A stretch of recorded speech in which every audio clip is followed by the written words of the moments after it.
but in terms of specifically the league race and you guys, how important is Saturday's game at home against number 2 Houston?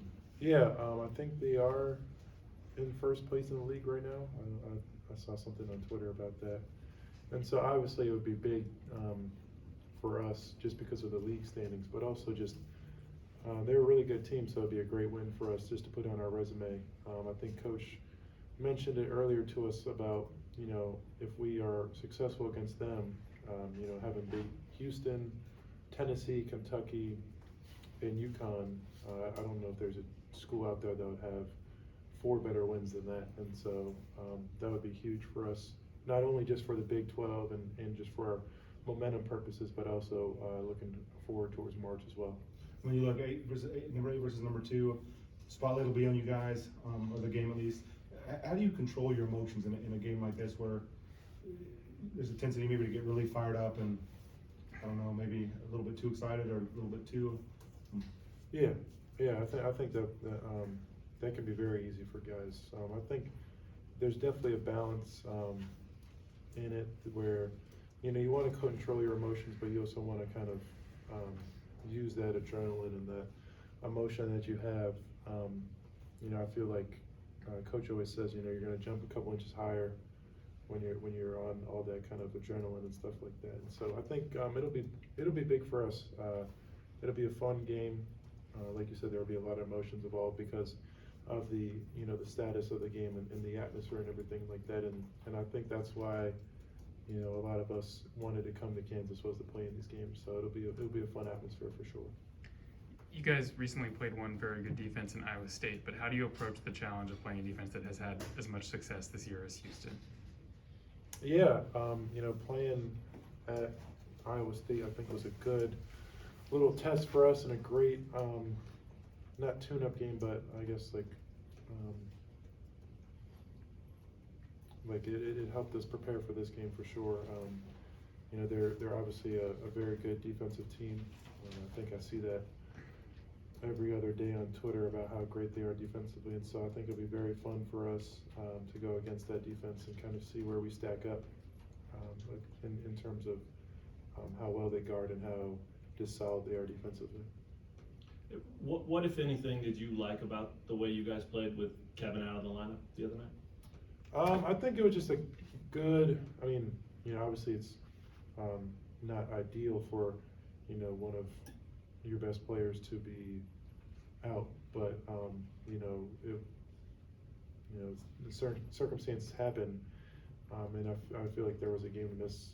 Thankfully, it was that one because the other guys stepped up and played really well, and so I think it was just great for some guys to get some confidence, especially, you know, some of the bench guys coming in and playing really well. I think that was great for them, and hopefully they can use that confidence and that momentum and carry it forward. As far as your health, your soreness that you were dealing with, is that getting better? You feeling good? You obviously are going full go. Yeah, no, definitely spending a lot of time with Chad, Mr. Cowgill. He's doing a lot for me. But yeah, just, I mean, like I said earlier, I think a couple weeks ago, everybody's dealing with some injuries nowadays, and so, you know, nobody's 100%, and, you know, you just got to get out there and give it your all. And so I think, you know, I'll definitely be feeling good on Saturday, that's for sure. One more quick one for me. I want to ask you about the origin of your competitiveness. Do you remember it? I mean, are you competitive like this when you were 6 years old? Like, where does that come from in your basketball life? I think part of it has to do with growing up with brothers and being the youngest. You know, you're always competing in everything you do, and so I think that has something to do with it.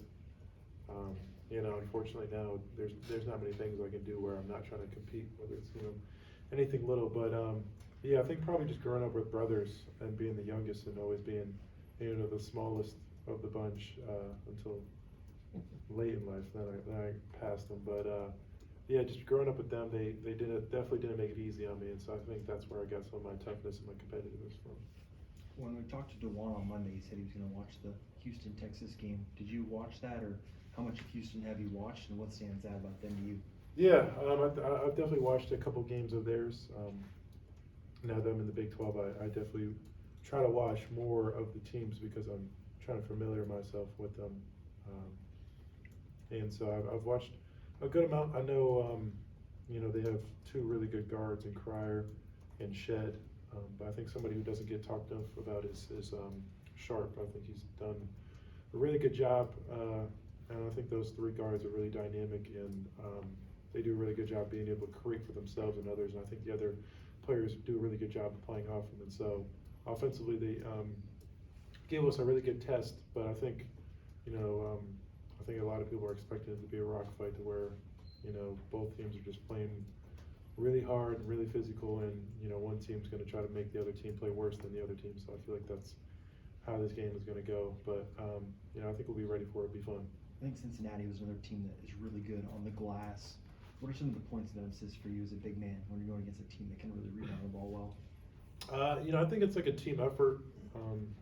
Everybody kind of chipping in and doing their part in terms of boxing out and rebounding. I think we've done a good job of team rebounding, and I think that'll be definitely tested out there on Saturday, where they have a lot of guys who are very relentless on the glass, and so that'll be very fun and a good test for us, because I don't think we'll play a team that plays harder in terms of going after rebounds than Houston, so it'll be good for us.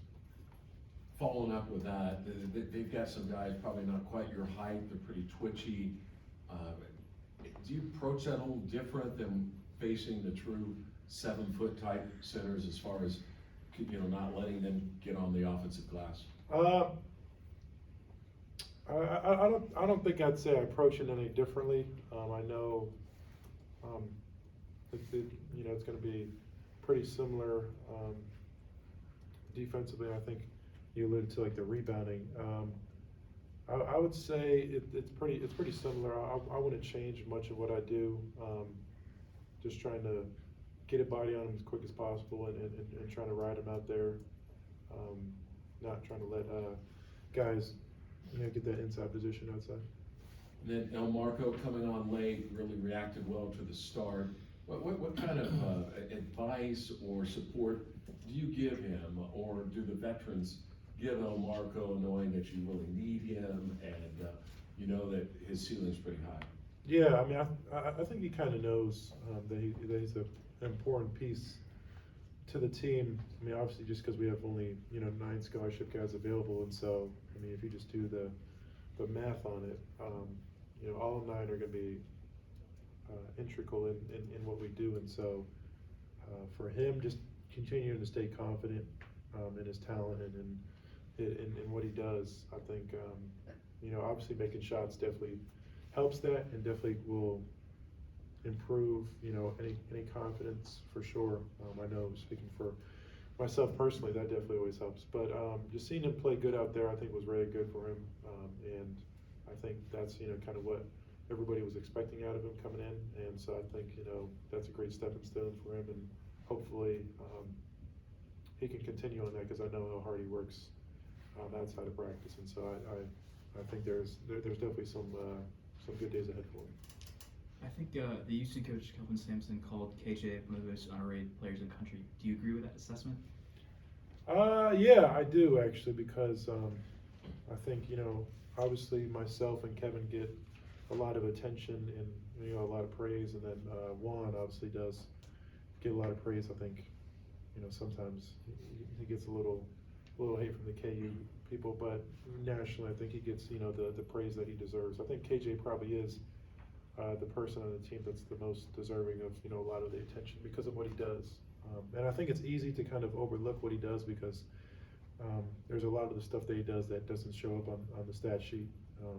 You'll see him have a game where he has 14 points, 6 rebounds, and maybe like 3 assists, but you don't know everything that he's doing really out there, guarding all 5 guys sometimes on possessions and stuff like that, really making it easier for guys, especially for myself defensively, and especially offensively, just moving the ball, being so unselfish, getting a ton of hockey assists. I think there's a lot of things that he does that doesn't show up on the scoreboard, and so I think that's why there's a lot of, or not the scoreboard, the stat sheet, that is why he doesn't get the praise that he deserves.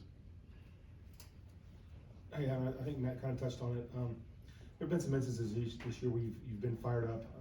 Example, maybe Kentucky game, right before the half, you get a big shot and kind of made a gesture. Does Coach Self allow you guys to just play with that personality? I mean, how important is it to be able to kind of be you on the court, not have to worry about, hey, if I do this, I mean, does he encourage that kind of? Yeah, To get fired up, maybe? I think so. I think he likes it. I mean, I don't think there's been an instance of where like he